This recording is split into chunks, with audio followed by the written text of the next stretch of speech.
ce à quoi j'ai accordé le plus de soin dans toute ma vie, ce que j'ai toujours pesé avec la plus fine des balances, c'était la justice entre mes deux enfants. Avec mon défunt mari, nous avions bâti, à force de travail et de sacrifices, un foyer où chacun d'eux pourrait poser la tête sur l'oreiller en paix.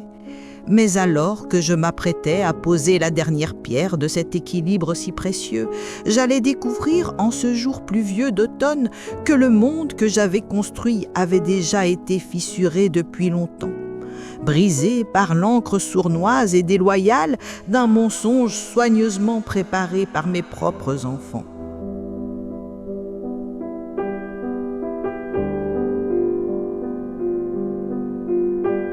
Pour moi, ce jour-là n'était pas le début d'un long adieu, mais plutôt le moment brutal où je réalisais que dans cette pièce où tout semblait en ordre, les décors et les costumes d'un théâtre cruel étaient en réalité déjà installés depuis longtemps et que je n'étais autorisé à monter sur scène qu'au dernier acte, dans le rôle pathétique d'un simple figurant.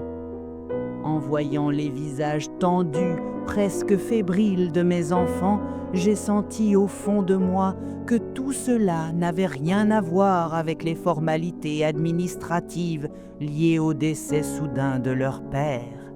Non, sous le voile d'inquiétude qu'ils tentaient maladroitement de projeter, je percevais clairement que les leçons de droiture et de respect que je leur avais inculquées autrefois étaient depuis longtemps étouffées sous une couche de faux empressement et d'hypocrisie.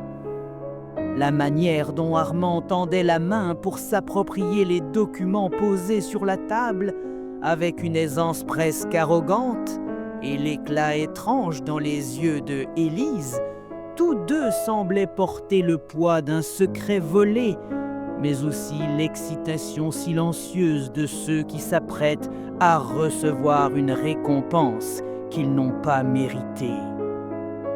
À cet instant, j'ai senti dans toute sa cruauté comment le bouclier d'amour qu'une mère tisse pour ses enfants peut être percé si facilement par leur ambition et leur avidité. Pendant que le notaire tentait d'adoucir l'atmosphère avec une politesse bruyante et inutile, mon esprit, lui, était entièrement absorbé par une seule pensée.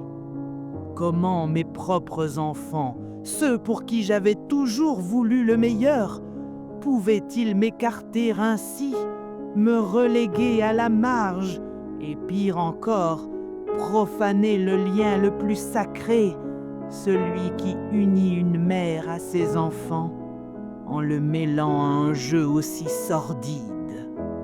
Lorsque le notaire lut à voix haute l'entête du dossier et évoqua un testament prétendument rédigé 1 an avant le décès de mon mari, dûment certifié par un officier public, j'ai ressenti une violente pression dans ma poitrine, comme si le sol venait de se dérober sous mes pieds. J'avais toujours cru, non, j'avais senti que mon mari et moi étions unis par un accord silencieux mais indestructible. Même après sa mort, tout serait partagé équitablement, comme nous l'avions toujours voulu. Mais le véritable choc survint lorsque j'appris que ce document léguait presque toutes les parts de notre grande entreprise familiale, celle que nous avions bâtie ensemble pendant tant d'années, à Armand, ne laissant à Élise qu'une part symbolique. Et pire encore, que moi, cofondatrice de cette société, je n'aurais plus aucun pouvoir sur sa gestion.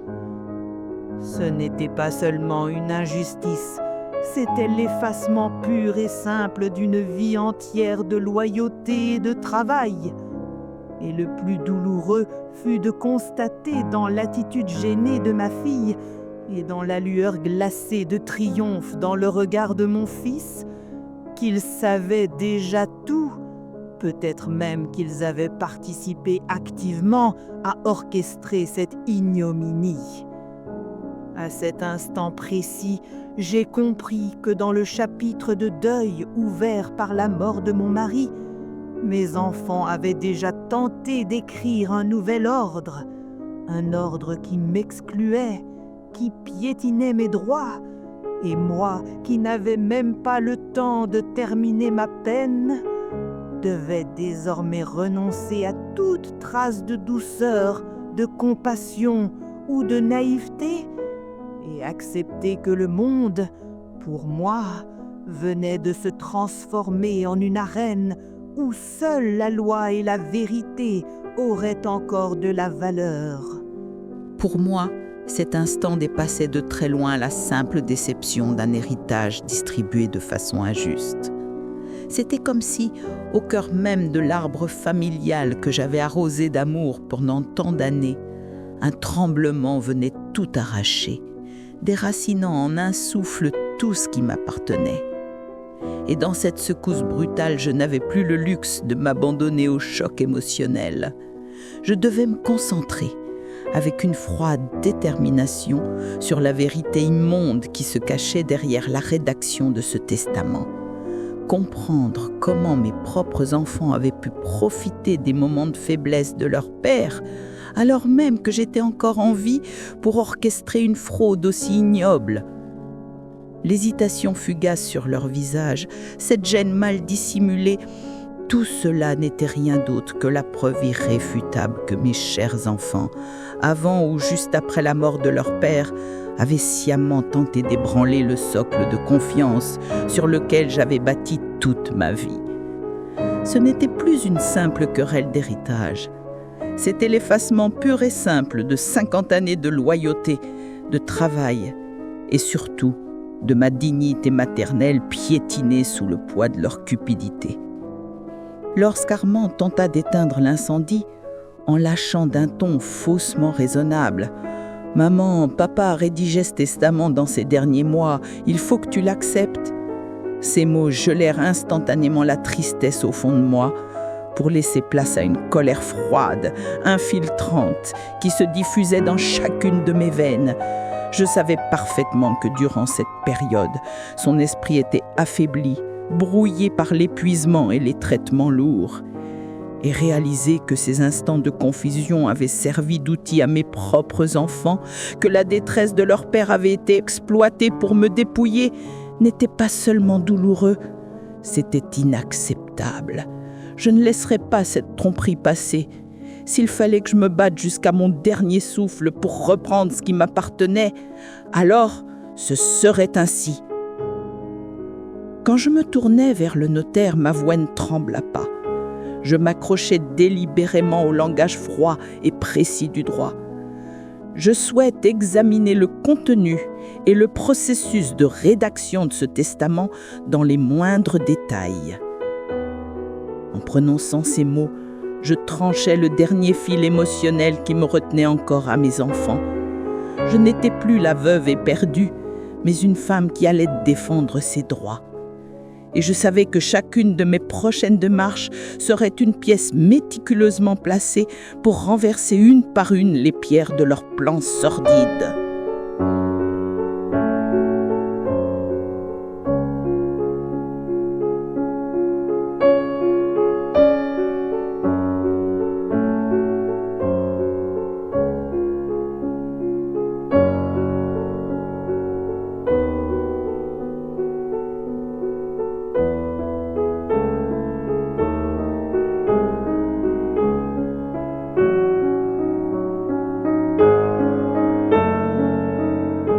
Lorsque je quittais le bureau glacé du notaire, j'ai eu l'impression que le sol se dérobait sous mes pieds. Le monde sûr que j'avais connu s'effaçait définitivement. Je n'étais plus une épouse endeuillée, mais une combattante, forcée de se dresser silencieusement contre l'ambition dévorante de ses propres enfants. Armand et Lise m'observaient, tandis que je m'éloignais, leurs regards honteux et décontenancés plantés dans mon dos. Mais en moi ne restait plus rien de la tendresse maternelle, Seulement le besoin brûlant de découvrir chaque mensonge, chaque signature falsifiée, chaque manœuvre dissimulée derrière ce testament frauduleux. Ce combat n'était plus financier, c'était un devoir sacré envers l'amour que je leur avais donné et qu'ils venaient souiller. Sur le chemin du retour, je revis chaque détail. Les derniers mois de mon mari, son esprit absent, sa fatigue et la tension excessive, presque trop parfaite que mes enfants avaient alors manifestée. Et soudain, une vérité immonde s'imposa à moi. Ils avaient exploité sa fragilité et mon deuil. Je compris alors que je n'avais pas le droit de laisser mes émotions me guider. Ce combat ne se gagnerait ni par les larmes, ni par les reproches.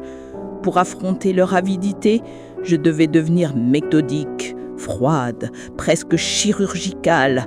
Chaque pas que je ferais à partir de maintenant, s'il était juste, s'il était précis, déclencherait une avalanche juridique capable de pulvériser leurs mensonges et d'anéantir leurs machinations.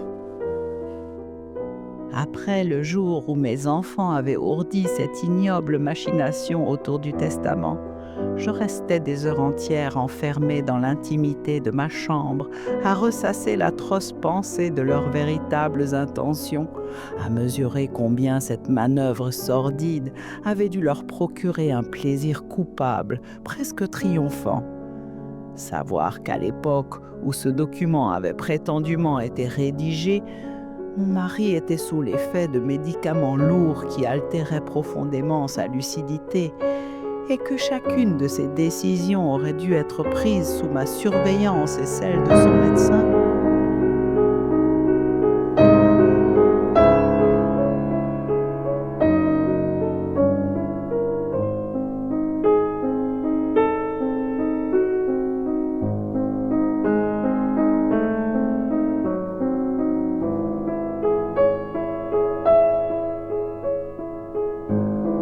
Rendait l'idée que mes propres enfants aient profité de ces instants de vulnérabilité d'une cruauté insoutenable.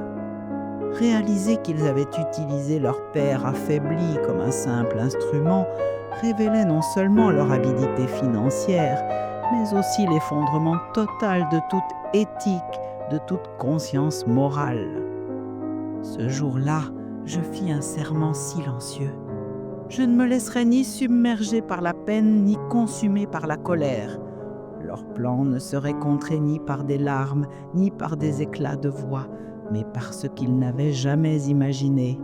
Ma détermination froide, méthodique, et l'intelligence juridique que je cachais derrière mon apparente résignation. À l'aube, j'appelai mon avocat.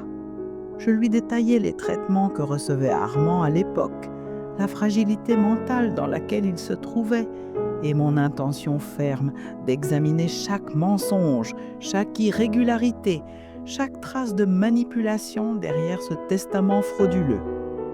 En raccrochant, je sus que je n'étais plus la veuve éplorée assise à cette maudite table.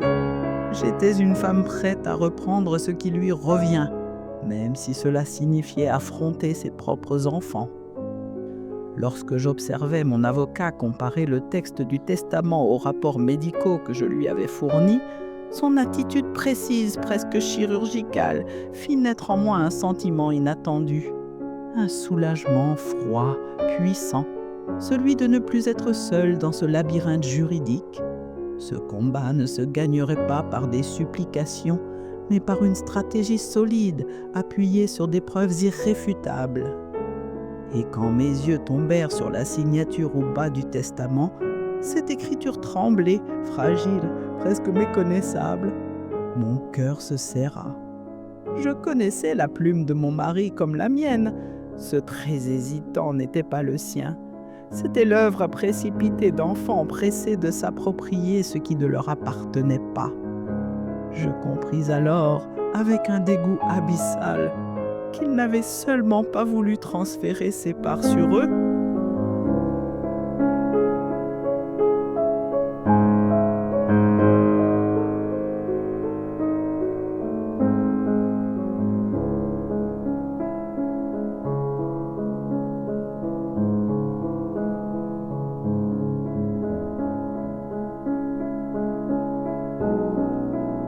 ils avaient voulu m'effacer, comme si je n'avais jamais existé. La voix impersonnelle de mon avocat brisa mes pensées. Il nous faudra l'avis d'un expert en graphologie et également un médecin spécialiste pour établir l'état mental de votre mari à cette période. Cette phrase neutre et professionnelle fut pour moi l'équivalent d'une déclaration de guerre, car désormais, je n'étais plus une mère blessée, j'étais une combattante prête à démontrer, preuves à l'appui, la noirceur des actes de mes propres enfants. Puis, lorsque je vis sur mon téléphone les messages de Armand et Élise, où en est la situation? Maman, tout va bien? Une certitude glacée m'envahit. Leur inquiétude n'était pas pour moi. Leur seule peur était que leur mascarade s'écroule. Et à cet instant, je décidai que mon silence serait mon arme la plus précise. Plus ils se croiraient en sécurité, plus l'avalanche juridique qui les attendrait les prendrait par surprise.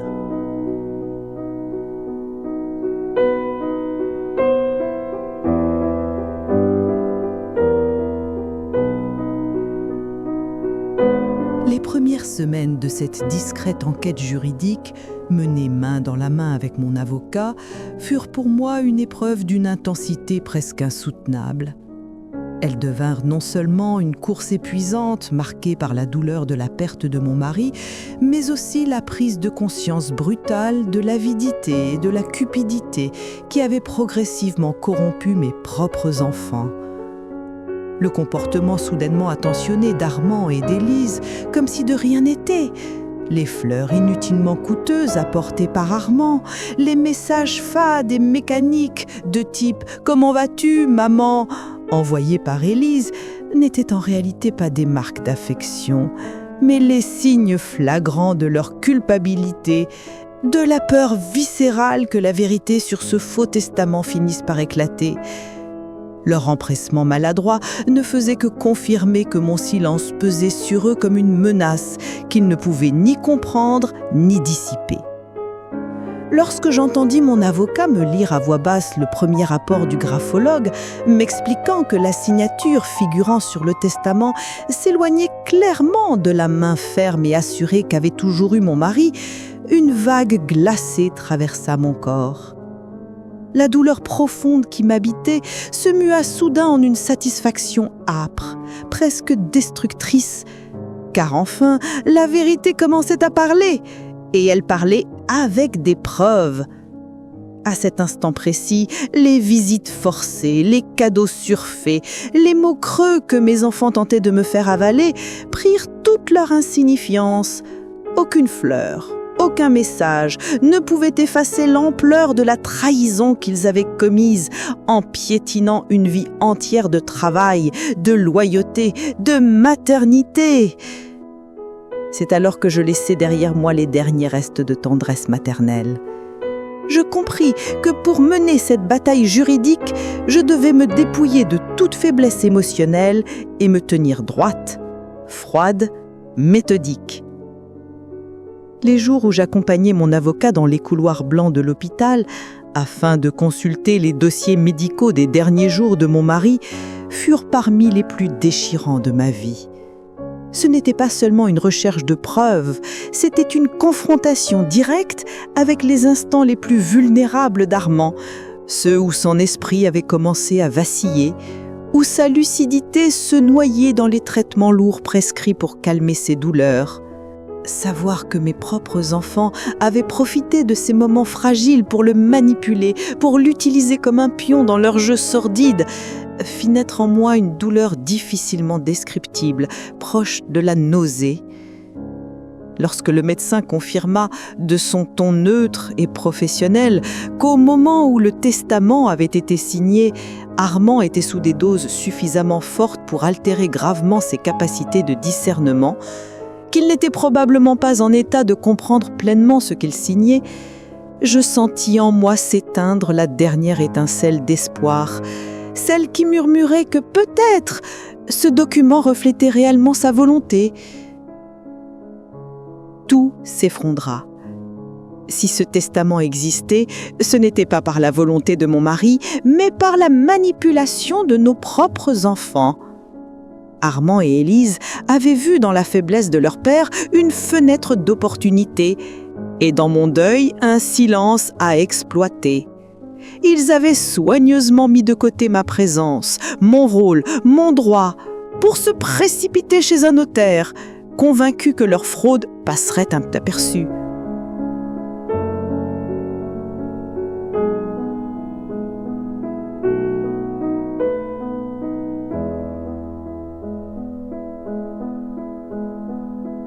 Mon cœur de mère, meurtri mais lucide, se transforma alors en une force froide et implacable. Je réalisai que l'amour inconditionnel que je leur avais offert pendant tant d'années n'avait récolté qu'une trahison d'une ampleur inimaginable.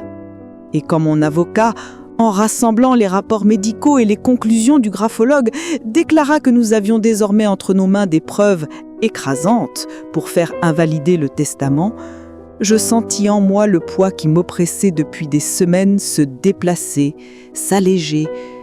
Cette affaire n'était plus seulement une question de patrimoine, c'était une démonstration irréfutable que leur mère n'était ni faible, ni naïve, ni vaincue. J'allais leur prouver que la justice, froide, méthodique, implacable, parle plus fort que la cupidité.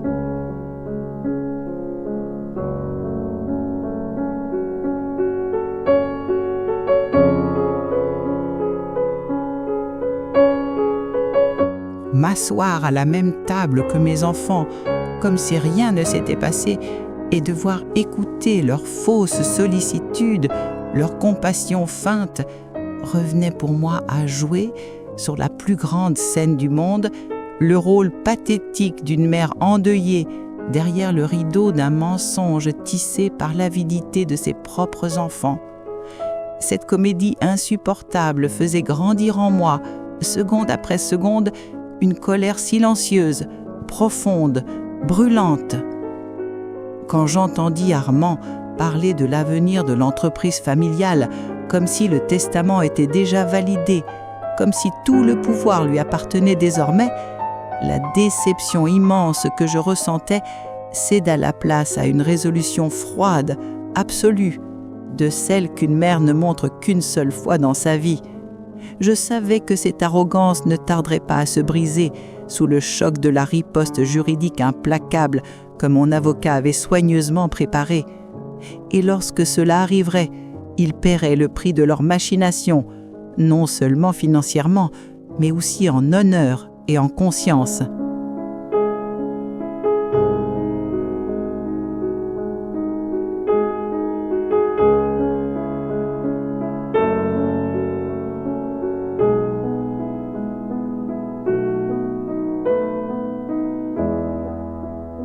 Mon silence, que mes enfants prenaient pour une résignation ou une fatigue, n'était en réalité qu'un masque parfaitement maîtrisé. Sous ce calme volontaire, je portais déjà le poids des rapports médicaux et des analyses graphologiques que mon avocat s'apprêtait à déposer au tribunal. Loin d'être une faiblesse, ce silence était mon atout le plus puissant. Il me permettait de me mouvoir dans leur propre château de mensonges comme une ombre indétectable. Quand je les vis soupirer de soulagement à mes mots « tout va bien », je compris à quel point ils sous-estimaient non seulement ma douleur, mais aussi la force que celle-ci avait éveillée en moi.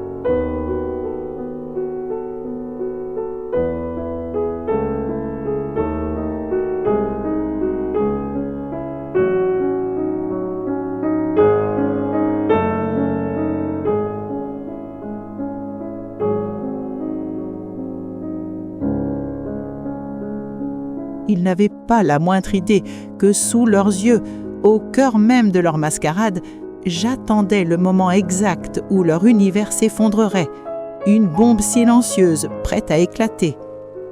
Lorsque mon avocat me lut la requête officielle que nous allions déposer, derrière les tournures froides et rigoureuses du jargon juridique, je distinguais clairement la voix de ma propre douleur. Chaque phrase portait la preuve de leur trahison. Chaque mot révélait un fragment de ce qu'ils avaient essayé de m'arracher. Ce n'était plus une simple dispute familiale, c'était l'affrontement entre leur cupidité et la justice. Et lorsque je signais cette requête de ma main ferme, si différente de la signature tremblée et falsifiée de mon mari sur le faux testament, je sentis que quelque chose se rétablissait en moi. La honte et le chagrin laissèrent place à une détermination solide, glacée, prête à entrer pleinement dans le combat que l'on m'avait forcé à mener.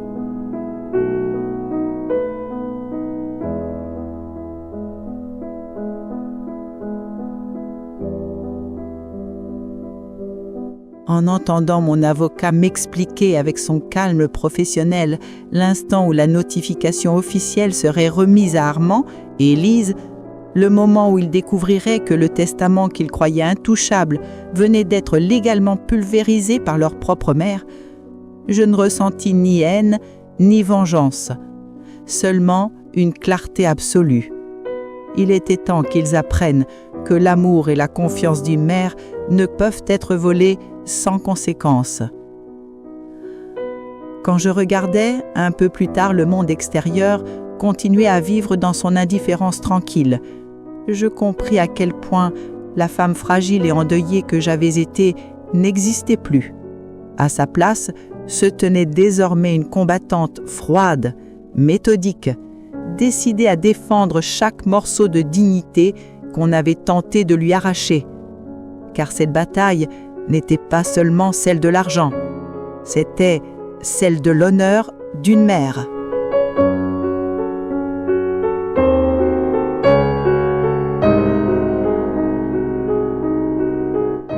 J'imaginais le moment où leur confiance aveugle dans ce faux testament, qu'ils croyaient indestructible, volerait en éclats sous le tranchant d'une simple enveloppe.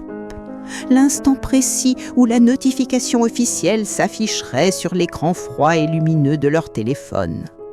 À cette pensée, la profonde tristesse qui m'habitait depuis des semaines laissa place à une satisfaction sombre. Mes enfants allaient enfin comprendre, par la voix implacable de la justice, combien il est coûteux de piétiner l'honneur d'une mère. Savoir qu'Élise, en lisant la citation à comparaître pour annuler le testament frauduleux, voyait soudain son masque de calme artificiel se fissurer, son assurance feinte se dissoudre dans une panique brutale, n'était pas seulement pour moi une victoire juridique, c'était aussi le signe que l'image de la mère faible et épuisée qu'il croyait manipuler avait disparu, remplacée par une femme prête à défendre la vérité et la justice avec intelligence et fermeté.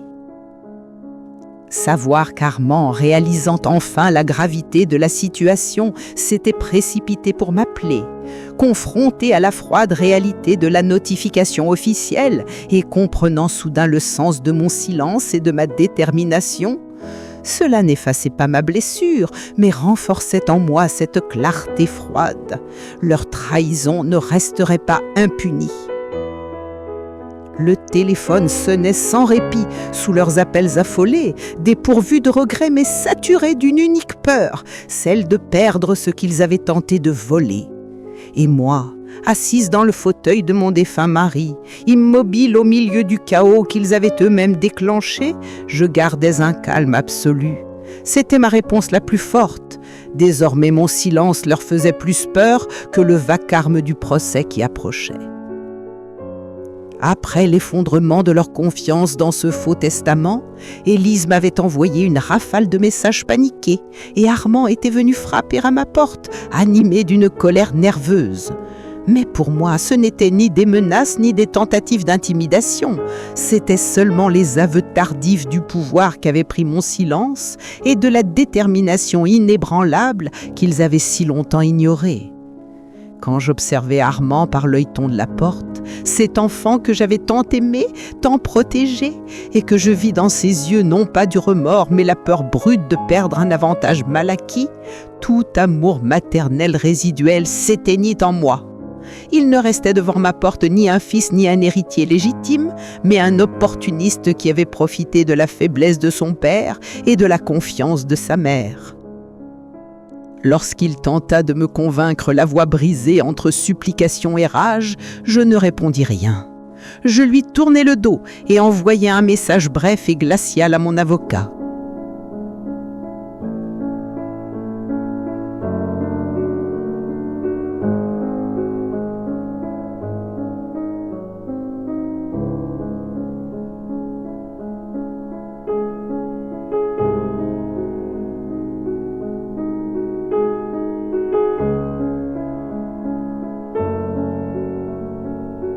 Il est là. Nous continuons. C'était ma déclaration silencieuse. Je refusais toute réaction émotionnelle.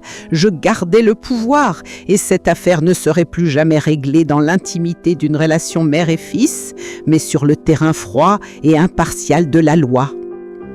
Et lorsque je le vis finalement partir, brisé par la déception et la colère, je ne ressentis ni triomphe ni vengeance, seulement cette certitude lourde qu'il apprendrait par la voie la plus dure que l'honneur et le travail de sa mère valent infiniment plus que n'importe quel gain obtenu par la tromperie. Voir mes enfants se présenter à ma porte, non pas avec un souffle de regret ou une étincelle d'affection, mais uniquement avec la peur de perdre leurs intérêts financiers, m'avait offert une vérité cruelle. Leur trahison n'était pas Biran le Khata, mais la conséquence d'une avidité profonde, capable de piétiner l'honneur de leur mère et la mémoire de leur père. Lorsqu'Armand tenta de minimiser cette gigantesque trahison en murmurant que tout cela n'était qu'une affaire de famille, son insouciance glaça davantage mon cœur. Ce n'était pas seulement l'injustice qui me frappait, mais l'incroyable banalité avec laquelle ils avaient cru pouvoir me voler ce qui m'appartenait. Ils n'étaient pas venus demander pardon, ils venaient sauver leur machination. En les observant, nerveux, incapable de soutenir mon regard, je compris que ce face-à-face ne devait en aucun cas devenir une scène d'émotion, mais une épreuve de vérité. Alors, d'une voix calme mais implacable, je leur dis « La seule condition d'un accord, c'est que vous avouez ce que vous avez fait. »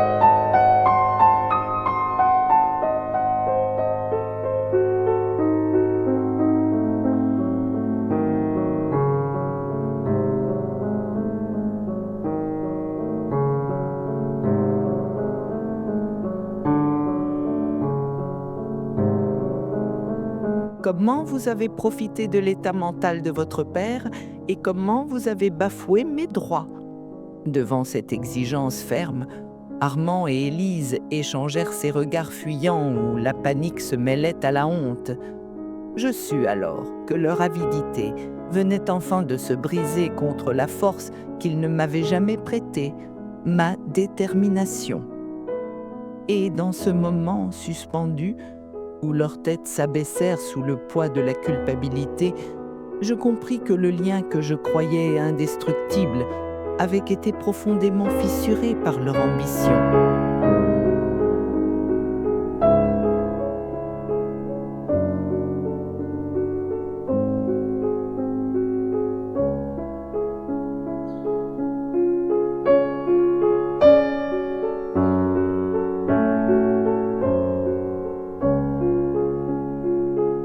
Quand Armand, d'une voix tremblante, tenta d'avouer comment ils avaient profité de la confusion mentale de leur père pour concocter ce faux testament, comment il m'avait effacé des parts fondatrices et orchestré ce rendez-vous chez le notaire dans mon dos, la douleur qui transperça ma poitrine ne ressemblait à aucune autre.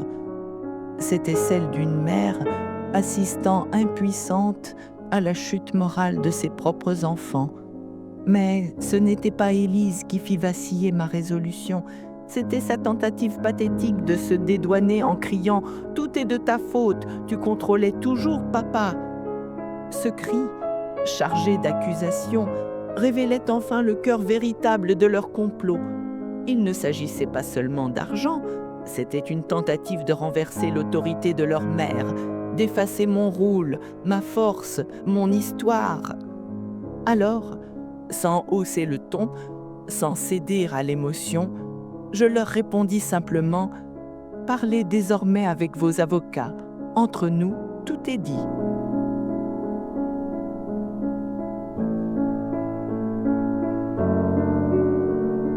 À cet instant précis, le lien affectif que je croyais éternel se déchira définitivement, non pas par vengeance, mais par nécessité. Ce n'était plus une affaire de sentiment, mais de justice. Veiller sur mon honneur devenait la dernière mission qu'une mère trahie devait accomplir.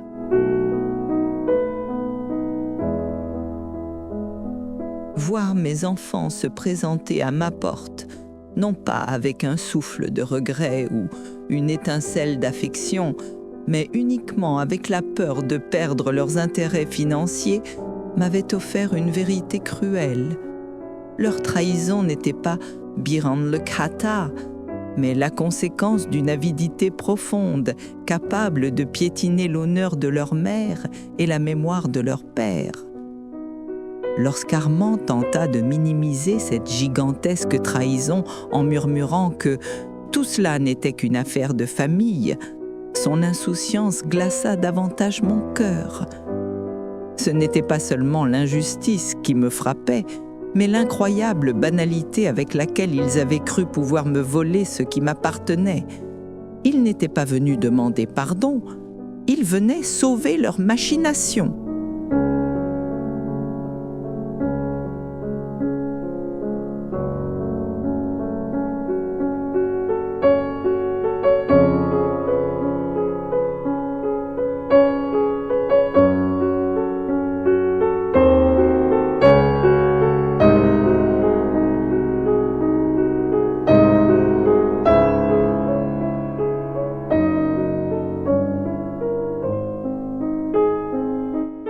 Les observant, nerveux, incapable de soutenir mon regard, je compris que ce face-à-face ne devait en aucun cas devenir une scène d'émotion, mais une épreuve de vérité.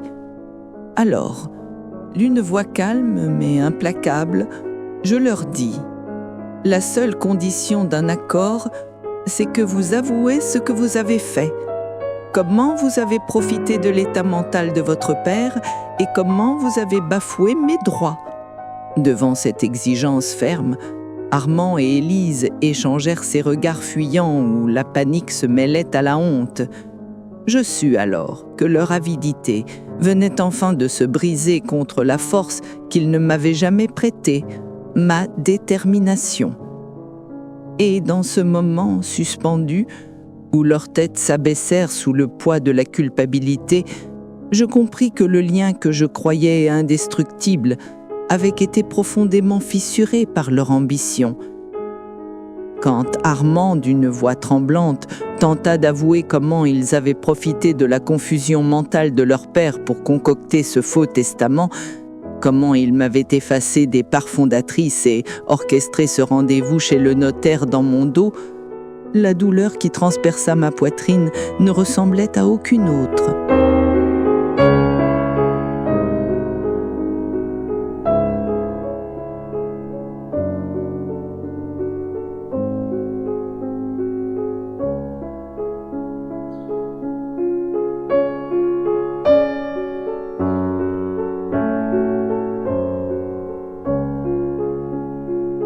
C'était celle d'une mère assistant impuissante à la chute morale de ses propres enfants.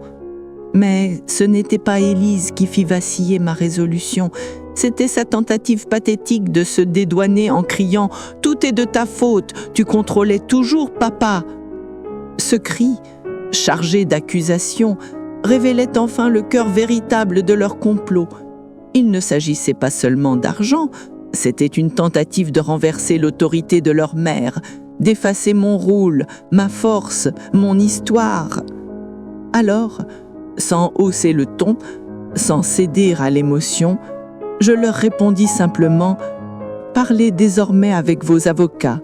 Entre nous, tout est dit. » À cet instant précis, le lien affectif que je croyais éternel se déchira définitivement, non pas par vengeance, mais par nécessité. Ce n'était plus une affaire de sentiment, mais de justice. Veiller sur mon honneur devenait la dernière mission qu'une mère trahie devait accomplir.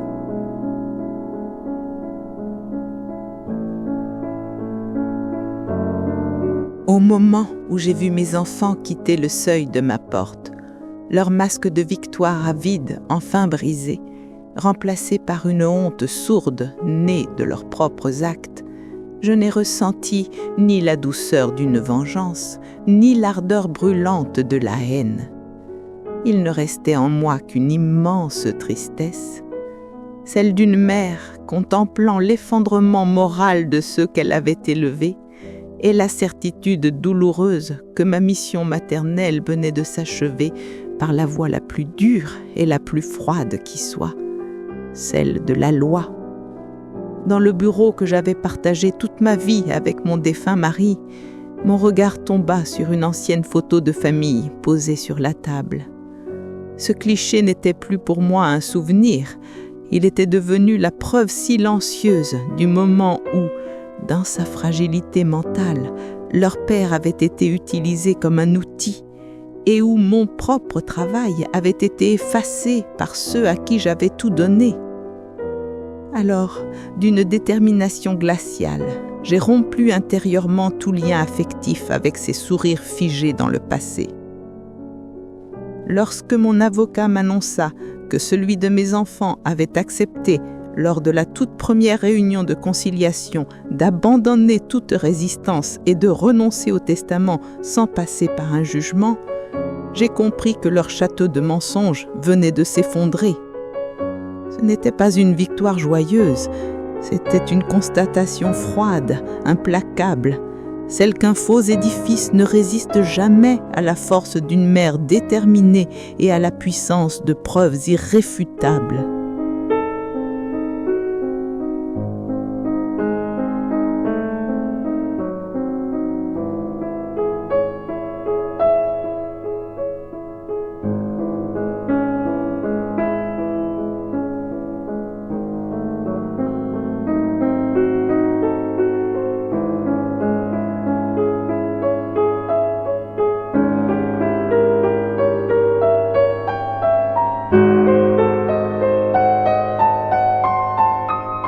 Et ce jour-là, j'ai compris que le véritable triomphe n'était pas la restitution de mes droits, de mes parts de l'entreprise ou de mes biens. Le vrai triomphe, c'était de leur enseigner, d'une façon qu'ils ne pourraient jamais oublier, que ni l'argent ni l'avidité ne justifient de piétiner l'honneur d'une mère, ni de profaner la mémoire d'un père. Cette leçon, la perte de leur propre dignité à mes yeux, était bien plus coûteuse que n'importe quelle sanction financière. Quand mon avocat me confirma que le représentant venait de déposer la renonciation officielle au testament falsifié, j'ai senti un poids immense se détacher de mes épaules. Ce n'était pas seulement la restitution d'un patrimoine, c'était la justice rendant à Armand son honneur de père et à moi la reconnaissance de mon rôle de cofondatrice et de gardienne de notre vie commune. Mais lorsque j'appris que Armand et Élise avaient baissé les armes, renoncé en silence et accepté mes droits sans discussion, une autre vérité, plus douloureuse encore, s'imposa. Aucune victoire juridique ne pourrait jamais réparer entièrement la blessure qu'ils avaient laissée dans mon cœur. Alors, quand mon avocat m'annonça calmement « Le testament est annulé, Madame de Lacroix, tout redevient comme avant », je lui répondis avec une froideur tranquille « Rien ne redevient comme avant. J'ai encore une dernière leçon à leur donner, une leçon durable. » Car, après avoir récupéré légalement ce qui m'appartenait, je savais qu'il me restait un dernier geste à accomplir, leur transmettre non pas des biens, mais la valeur de l'honneur. Que cette trahison leur coûte non seulement de l'argent, mais surtout le prix le plus lourd, la prise de conscience que l'amour d'une mère, une fois trahi, ne revient jamais inchangé. Et cette ultime leçon, non pas la richesse, mais la dignité serait le seul héritage que je choisirais désormais de leur laisser.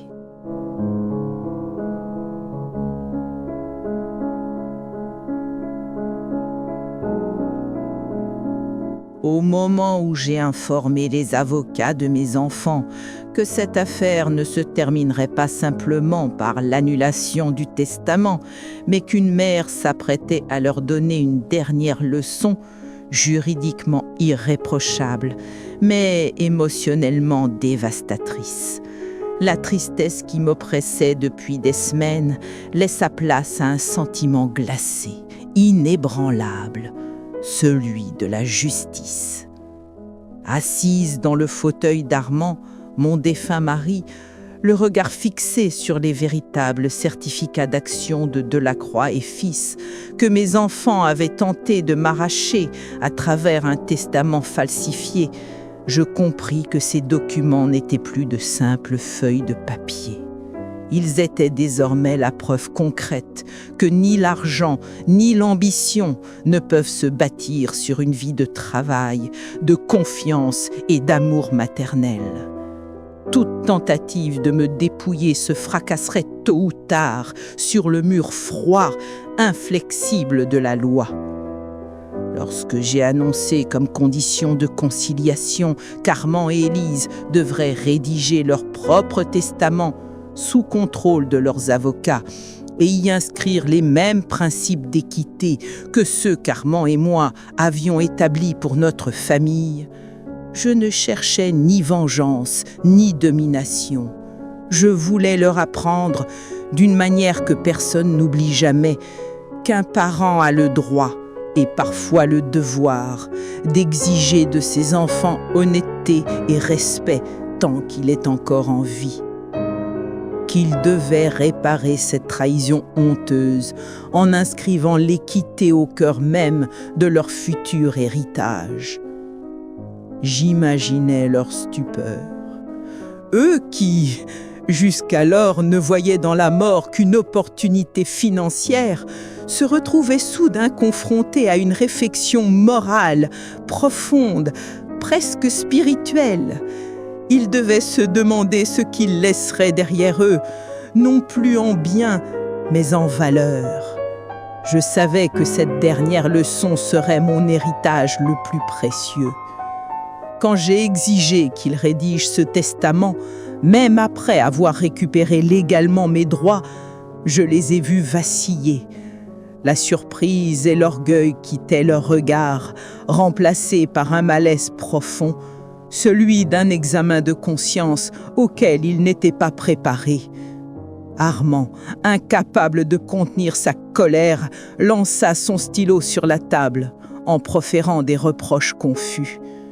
Élise, quant à elle, comprenant soudain que le lien affectif entre nous s'était rompu bien avant cette confrontation, chercha désespérément du soutien par téléphone. Répéter l'erreur de toute une vie, fuir plutôt qu'assumer. Et moi, je ressentis non pas de joie, mais cette satisfaction froide et légitime qu'éprouve une mère lorsqu'elle voit enfin la morale l'emporter sur l'avidité. Lorsque Maître Laurent exprima clairement que ma demande n'était ni un marchandage ni un caprice, mais une condition morale incontournable, destinée à rappeler à mes enfants la mémoire de leur père et le respect dû au travail de leur mère, j'ai su que leur édifice de mensonges venait d'être définitivement démantelé. Car si même leurs propres avocats comprenaient la logique implacable de ma position, leur stratégie n'était plus qu'un château de sable. Pendant qu'ils s'agitaient, paniqués, à élaborer ces nouveaux testaments, moi, loin de leur tumulte, je plantais calmement un rosier dans mon jardin. Ce geste silencieux était ma réponse la plus puissante. Je me reconstruisais même sur les ruines qu'ils avaient laissées. Je leur montrais que leur trahison n'avait pas détruit ma paix intérieure et que quoi qu'ils fassent, ma vie continuerait d'avancer, forte, droite, intacte. Ce rosier, c'était mon message.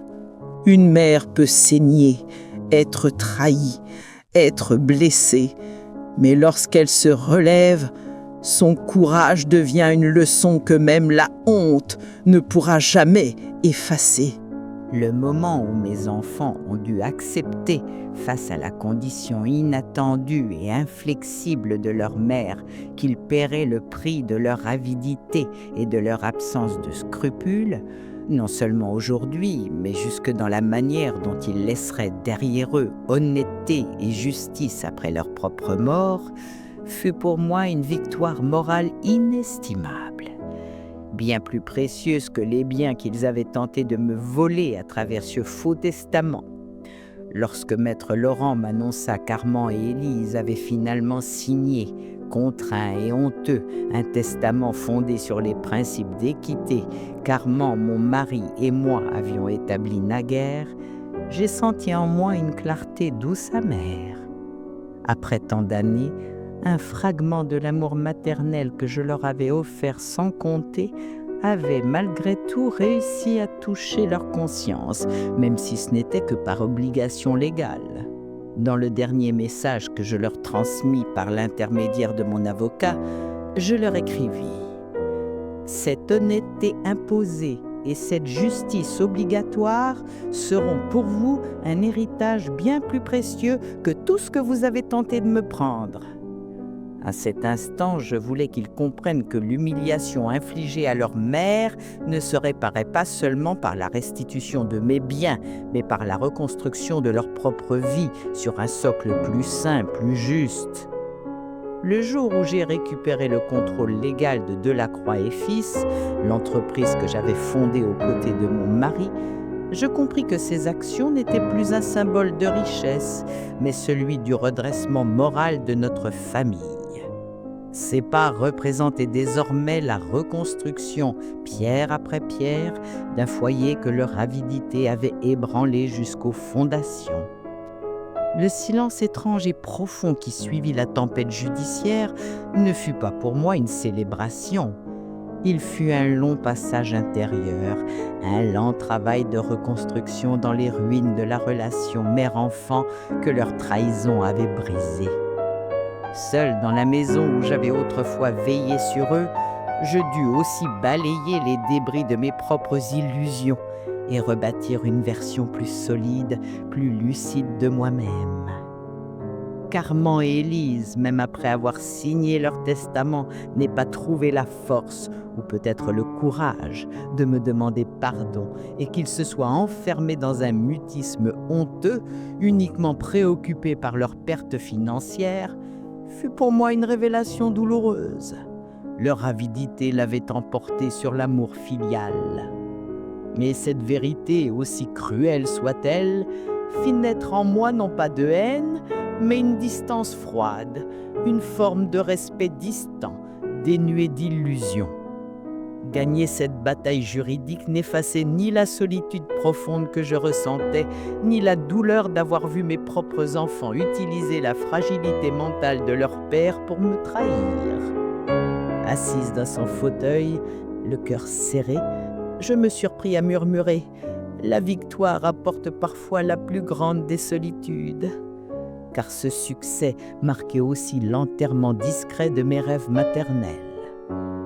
Dans le dernier message que je fis transmettre par Maître Laurent, je leur laissai ces mots.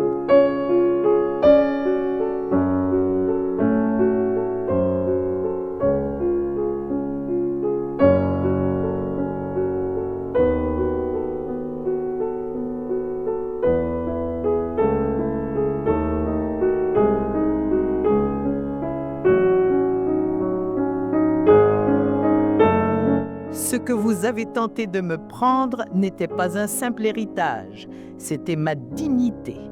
Et la dignité bafouée ne se rachète pas que par la vérité, la justice et la réparation.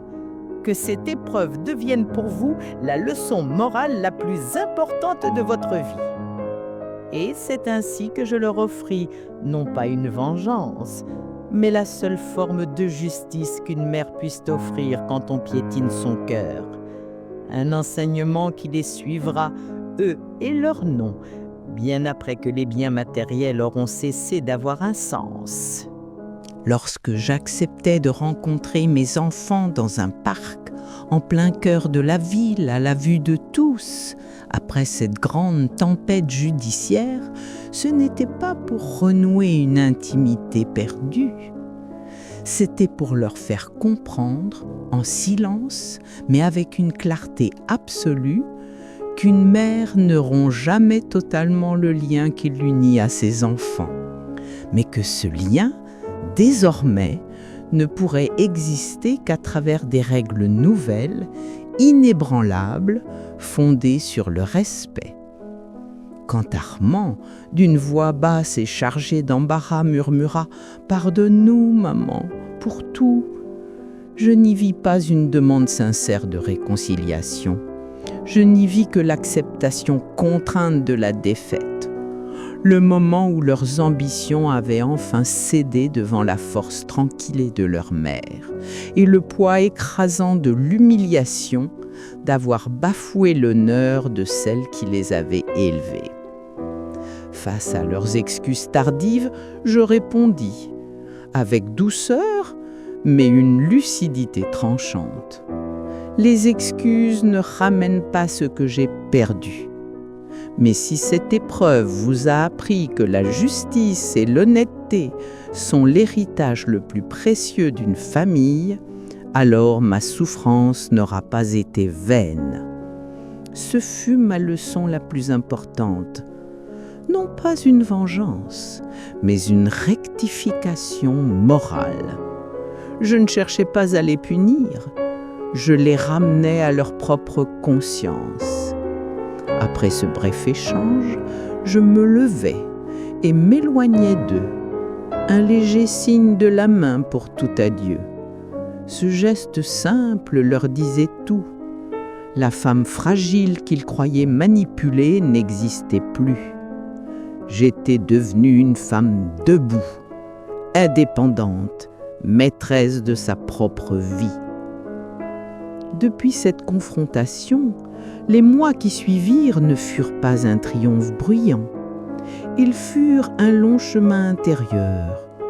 Retrouver le calme, récupérer les droits qui m'avaient été volés, mais aussi reconstruire, dans les décombres de leur trahison, une paix nouvelle. Une paix née de ma propre solitude. À mes proches, je confiai alors la vérité essentielle que j'avais découverte. Quand l'avidité de ses propres enfants peut briser l'amour d'une mère, ce qui nous sauve, ce n'est pas la vengeance, mais la détermination à défendre son honneur et la mémoire de ceux qui nous ont précédés. Aucune richesse ne vaut cette intégrité-là. Le fait qu'Armand et Élise aient dû renoncer au Faux Testament, puis rédiger le leur selon les principes de justice et d'équité que leur père et moi avions toujours suivis, fut pour moi une consolation austère, mais réelle. Car je leur avais finalement transmis l'héritage le plus durable. Pas d'argent, mais ma force, ma droiture et l'exemple d'une volonté indestructible. J'avais enfin compris qu'une femme tire sa plus grande puissance non pas de l'absence de souffrance, mais de sa capacité à traverser la trahison sans s'effondrer, à accueillir la douleur sans renoncer à elle-même, et surtout à ne jamais laisser ses émotions remplacer la justice. Ce combat ne m'avait pas seulement rendu mes droits, il m'avait rendu à moi-même. Au terme de ce long et éprouvant voyage, je compris qu'au-delà de récupérer mes droits bafoués pendant cette bataille juridique, j'avais surtout retrouvé quelque chose de bien plus précieux. La force de reconstruire, sur les cendres de la trahison de mes enfants, une relation nouvelle, plus ferme, plus lucide, plus honnête. La dernière leçon de droiture que je leur avais donnée était devenue, en vérité, notre héritage le plus précieux. En regardant les souvenirs du foyer que j'avais bâti avec mon mari, je réalisais que sa mémoire, autrefois souillée par l'avidité de nos enfants, était enfin lavé de toute honte. Et surtout, je compris que j'avais retrouvé ma propre confiance, ma volonté inébranlable, et ce sentiment de dignité que rien, ni personne, ne pourrait plus jamais m'arracher.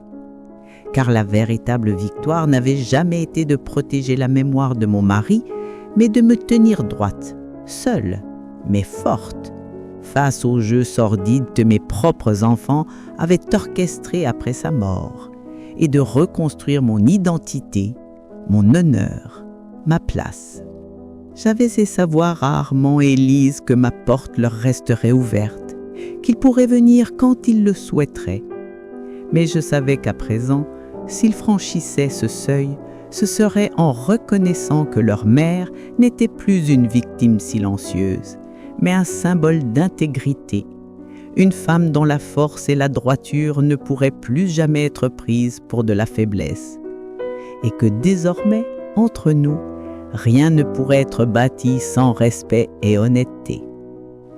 Souvenez-vous, lorsque vous êtes confronté à la plus grande trahison de votre vie, votre véritable puissance ne réside ni dans les cris, ni dans les larmes, mais dans la capacité de rester calme, méthodique, et de laisser la justice, et non la colère, parler pour vous. Car la justice ne se conquiert pas par les lamentations, mais par les preuves, et une volonté inflexible. Et cette volonté vous rend non seulement ce qu'on vous a volé, mais vous offre aussi le pouvoir le plus sacré, celui de réécrire votre propre histoire dans la dignité et la force.